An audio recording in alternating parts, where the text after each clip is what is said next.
Kasih karunia dan damai sejahtera dari Allah Bapa, itulah kiranya yang memelihara hatimu.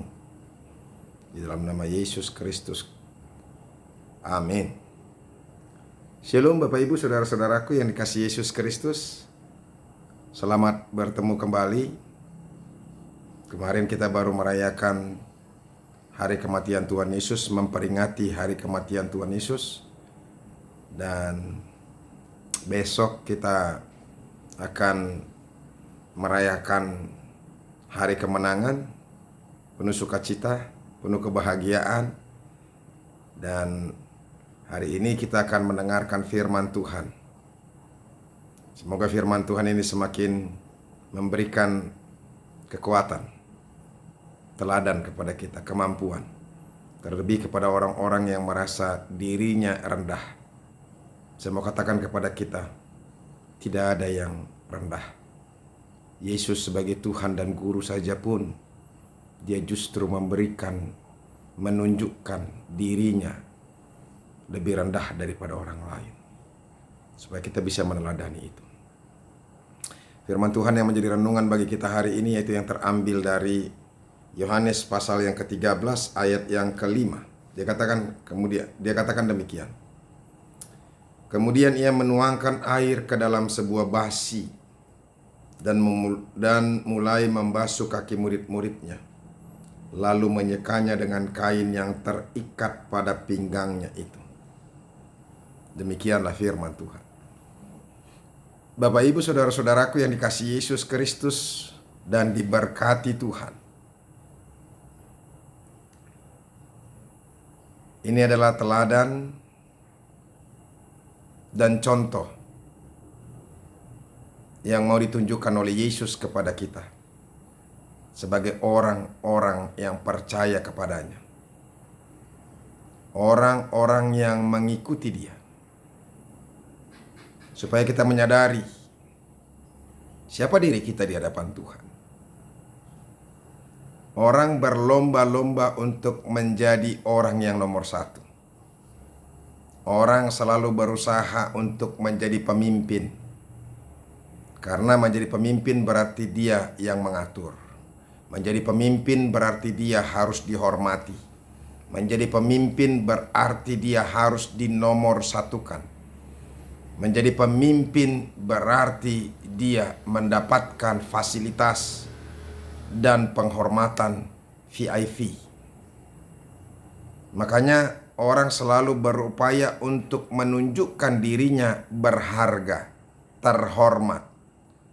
Sekalipun saudara-saudara kita lah yang mengetahui apakah kita berharga, terhormat di hadapan orang lain.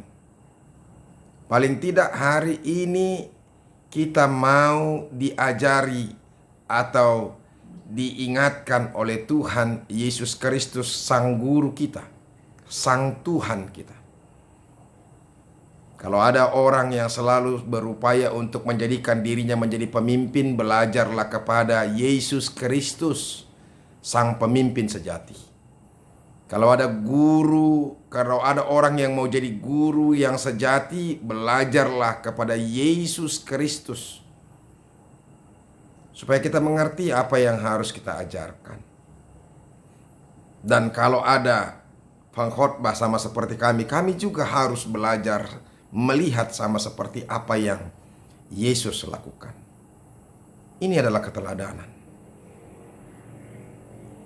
Apa yang dilakukan Yesus dalam hidupnya, terlebih saudara-saudara di dalam minggu-minggu Pasion ini, terlebih juga di dalam Jumat Agung, Yesus mau menunjukkan teladan yang luar biasa kepada kita.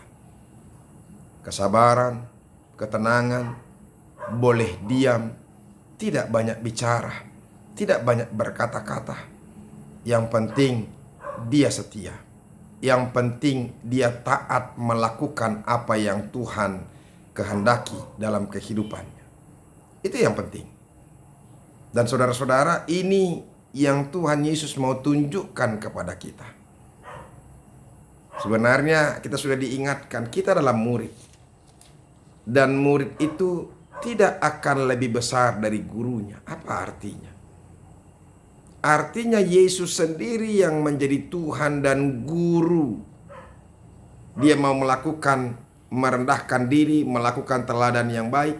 Masakan kita yang hanya sekedar murid pengikut, kita merasa mau menunjukkan bahwa kita adalah orang yang berkelas. Ada begitu banyak orang-orang Kristen yang selalu berupaya untuk menunjukkan harga dirinya yang tinggi, menunjukkan bahwa dia adalah pemimpin, menunjukkan bahwa dia adalah bos. Dan orang berupaya untuk mempengaruhi orang lain bagaimana supaya dia mau diikuti. Itu. Padahal bagaimana caranya Tuhan mau diikuti oleh banyak orang? Bagaimana orang-orang mau percaya kepada Yesus? Dia tunjukkan dengan teladan yang luar biasa. Ini. Makanya dia katakan di ayat 13 setelah ayat firman Tuhan kita ini, kamu menyebut aku guru dan Tuhan, dan katamu itu tepat. Sebab memang akulah guru dan Tuhan. Jadi jikalau aku membasuh kakimu, aku yang adalah Tuhan dan gurumu, maka kamu pun wajib saling membasuh kakimu. Inilah perkataan Tuhan Yesus. Baru dia katakan, sebab aku memberikan suatu teladan kepada kamu, supaya kamu juga berbuat sama seperti yang telah kuperbuat kepadamu.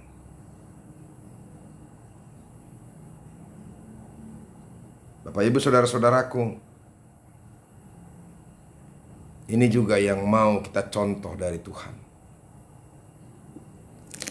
Yesus berkata, siapakah yang paling mulia di dalam kerajaan Allah? Yaitu dia yang mau menjadi hamba, merendahkan dirinya. Dan ini yang dilakukan Tuhan Yesus kepada murid-muridnya. Mencuci kaki itu adalah pekerjaan hamba, membasuh kaki. Biasanya untuk orang Yahudi, tamu itu adalah raja. Dan orang yang datang ke rumah seseorang pasti kakinya dibasuh dan disekah, dilap, dan tuan rumah yang melap. Ini menunjukkan penghormatan kepada orang yang datang ke rumahnya. Tetapi saudara-saudara, orang yang datang ke rumahnya itu juga adalah orang yang sederajat dengan dia, paling tidak satu bangsa. Tidak akan mungkin orang Yahudi mau membasuh kaki orang Samaria. Tidak akan mungkin itu. Tapi Yesus di sini dia mau menunjukkan kepada setiap orang bahwa dia adalah yang guru dan Tuhan, tapi dia mau membasuh kaki murid-muridnya. Dan dia mau menebus dosa-dosa kita, sekalipun itu adalah musuhnya, itu adalah orang-orang yang jahat kepadanya.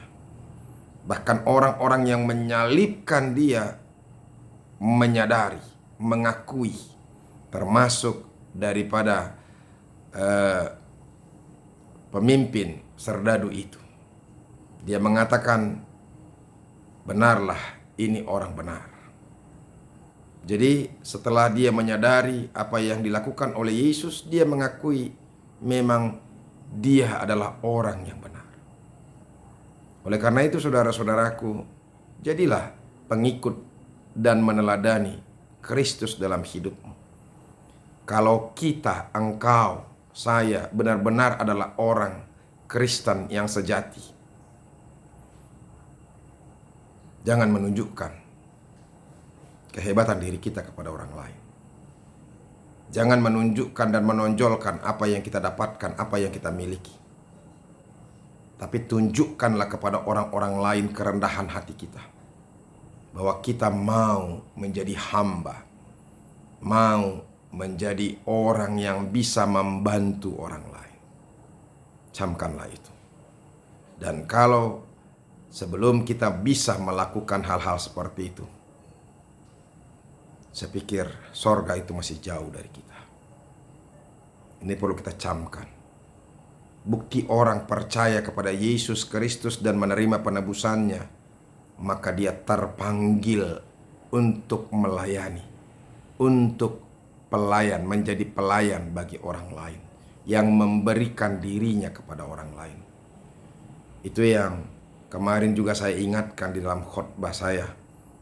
Menjadi orang Kristen, jangan lagi ada orang yang merasa angkuh karena sudah memiliki mobil yang mewah, memiliki rumah yang mewah. Dan jangan merasa bahwa kita sudah tidak level lagi bersekutu atau bergaul, bergabung dengan orang-orang yang rendah. Justru ketika kita semakin level tinggi dari ukuran manusia ini, kita harus menaikkan level orang-orang yang rendah, sehingga dia bisa merasakan kasih dan menerima cinta dari kita. Yesus yang levelnya adalah Tuhan dari atas, dia justru datang merendahkan diri sampai yang paling bawah, supaya setiap kita boleh diangkat levelnya menjadi orang yang berharga, menjadi orang yang mulia. Orang yang selalu menjaga levelnya, orang yang selalu menjaga harga dirinya, menjaga statusnya, maka dia akan direndahkan dan tidak akan mendapatkan tempat di surga. Mari kita ikuti teladan Yesus Kristus dalam hidup kita. Jadilah menjadi orang yang rendah hati, mau melayani, mau menghambakan diri kepada orang lain. Tuhan Yesus memberkati. Amin. Terima kasih Tuhan, firman-Mu sungguh-sungguh mengingatkan kami supaya kami boleh meneladani apa yang Yesus lakukan. Merendahkan diri, membasuh, menyeka kaki-kaki daripada murid-muridnya. Dan ini juga menjadi peringatan kepada kami, menjadi pengikut Kristus, kami juga harus sama seperti apa yang Yesus lakukan. Biarlah kami juga boleh menjadi pengikut-Mu yang sejati. Terima kasih ya Tuhan. Dalam nama-Mu Yesus kami berdoa. Amin. Bapak Ibu saudara-saudaraku, kita sudah mendengarkan firman Tuhan. Mari lakukan dan teladani apa yang Tuhan Yesus lakukan dalam hidupmu. Kalau engkau benar-benar sungguh-sungguh, kalau kita benar-benar sungguh-sungguh adalah murid atau pengikut Kristus, maka kita harus meneladani apa yang Tuhan katakan dan Tuhan lakukan dalam hidupnya. Tuhan Yesus memberkati kita. Sampai ketemu untuk hari Senin ke depan. Kita besok hari Minggu akan merayakan hari Paskah. Selamat menjelang Paskah. Semoga Paskah ini membawa semangat yang baru kepada kita. Ingat, kematian sudah dikalahkan oleh Yesus. Dan jangan takut dengan kematian, karena segala sesuatu yang kita takutkan itu berpuncak kepada kematian. Jadi kalau kematian saja sudah dikalahkan, apalagi yang kita takutkan dalam hidup ini. Sampai ketemu. Salam.